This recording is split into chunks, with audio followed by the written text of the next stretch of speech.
Assalamualaikum warahmatullahi wabarakatuh. Sahabat beriman, pada kesempatan kali ini kita akan membahas makna yang sangat dalam yang terdapat pada syair solawat Al-Mahabbah Wali Songo karangan Kiai Haji Raden Muhammad Khalil As'ad Samsul Arifin dengan judul Dialah Utusan yang Sempurna. Namun sebelum kita lanjut ke pembahasannya, perlu kita tahu dulu bahwa pembuatan video ini tidak ada maksud dan niatan serta tujuan lain ya. Hanya niat ngaji dan mengharapkan barokah dari beliau Kiai Haji Raden Muhammad Khalil As'ad Samsul Arifin. Dan tentunya, kalau mengenai makna yang semestinya dan sesungguhnya dari syair karangan beliau, hanya beliaulah sendiri yang bisa dan lebih mengetahuinya. Hanya saja, kali ini bukan kita mau su'ul azab ke beliau. Hanya kita mengaji apa yang bisa kita pahami dari syair tersebut. Semoga melahirkan manfaat untuk kita semua. Oke, kita lanjut ke pembahasannya. Silahkan simak video ini baik-baik. Dialah utusan yang sempurna, dialah nabi yang sempurna, dialah hamba yang sempurna, dialah insan yang sempurna. Pada syair bait awal, dialah utusan yang sempurna, dialah nabi yang sempurna, dialah hamba yang sempurna, dialah insan yang sempurna. Syair ini ditujukan untuk baginda Rasulullah Shallallahu Alaihi Wasallam. Ya, manusia yang sangat sempurna bahkan memiliki kesempurnaan yang tidak dimiliki oleh nabi dan manusia yang lain. Mempunyai banyak mukjizat. Di antara mukjizat yang dimiliki oleh Rasulullah Shallallahu Alaihi Wasallam menunjukkan akan kesempurnaan beliau Shallallahu Alaihi Wasallam. Seperti ketika Rasulullah Shallallahu Alaihi Wasallam berjalan, maka selalu ada awan di atas kepala beliau yang menaungi beliau dari panas terik matahari. Abu Thalib pergi ke Syam untuk berdagang dan Nabi Shallallahu Alaihi Wasallam ikut bersama beberapa pemuka Quraisy. Tatkala mereka sampai di tempat rahib, mereka singgah dan meletakkan perbekalan mereka. Kemudian rahib itu keluar dan menemui mereka. Maka Nabi Shallallahu Alaihi Wasallam datang, di atas beliau ada awan yang menaungi beliau. Diriwayatkan oleh At-Tirmidzi. Di antara kesempurnaan beliau yang lain, yakni dengan mukjizat yang dikaruniakan kepada beliau, bisa melihat apa yang ada di belakang seperti halnya melihat apa yang ada di depan. Hal ini menunjukkan bahwa beliau Shallallahu Alaihi Wasallam sungguhlah sangat sempurna. Tidak ada makhluk lain yang menyamai kesempurnaannya. Dari Abu Hurairah yang bercerita bahwa Rasulullah Shallallahu Alaihi Wasallam bersabda, apakah kalian menyangka bahwa posisiku di sini dan di sini demi Allah tidak terhalang dari penglihatanku rukuk kalian ataupun sujud kalian. Sesungguhnya aku dapat melihat apa yang ada di belakang punggungku.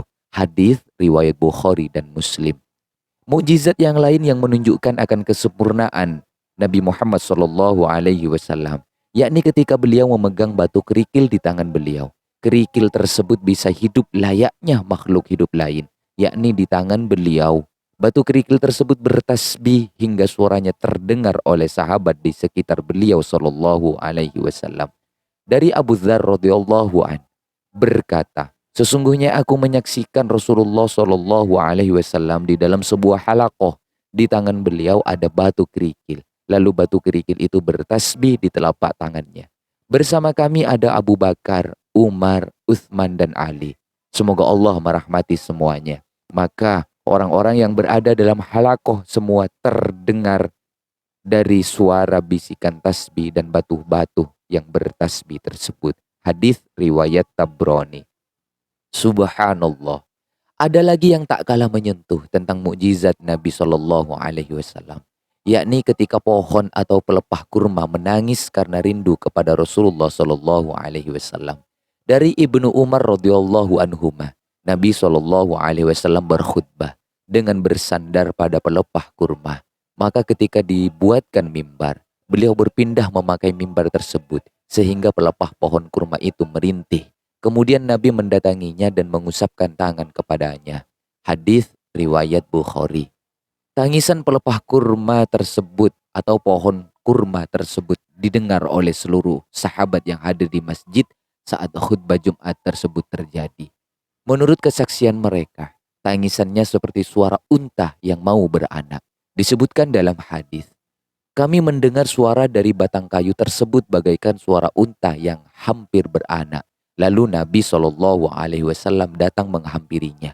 Kemudian meletakkan tangan beliau pada batang kayu tersebut. Hingga akhirnya batang kayu itu terdiam. Hadis riwayat Bukhari.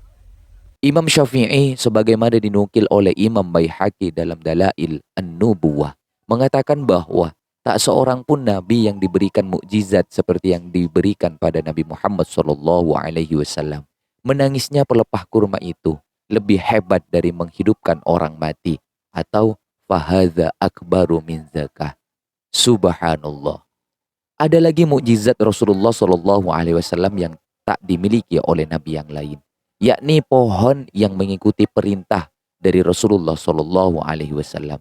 Dari Jabir ia berkata, kami keluar bersama Rasulullah SAW dalam suatu perjalanan panjang. Rasulullah SAW ketika hendak buang air, beliau menjauh hingga tak dilihat siapapun. Kemudian kami sampai di suatu tempat di tanah yang luas yang tak punya bukit atau pohon. Maka beliau berkata kepadaku, wahai Jabir, ambillah kantong air dan pergilah bersamaku. Lalu aku memenuhi kantong itu dengan air. Kemudian kami berangkat hingga tak terlihat. Ternyata ada dua pohon yang berjarak beberapa hasta. Maka Rasulullah SAW berkata padaku, wahai Jabir, pergilah dan katakan kepada pohon itu, Rasulullah SAW berkata kepadamu, bertemulah kamu dengan kawanmu itu hingga aku bisa duduk di belakang kalian. Kemudian pohon itu melakukannya hingga ia bertemu dengan pohon yang lainnya. Hadis riwayat Baihaqi dalam Dalail An-Nubuwah. Ludah atau air liur Rasulullah SAW adalah obat mujarab, penyembuh semua penyakit. Al-Maki bin Ibrahim telah meriwayatkan kepada kami bahwa Yazid bin Abu Ubaid bercerita, aku pernah melihat bekas luka pukulan pedang pada kaki atau bagian lutut Salamah. Aku lalu menanyakannya, wahai Abu Muslim, luka bekas pukulan apakah itu? Dia menjawab, ini luka bekas pukulan yang aku alami pada saat perang Khaybar. Saat itu orang-orang berkata, Salamah terluka. Maka aku kemudian menemui Nabi Muhammad SAW dan beliau meludahi lukaku ini sebanyak 3 kali. Setelah itu aku tidak merasakan sakit apa-apa hingga sekarang. Hadis riwayat Al-Bukhari.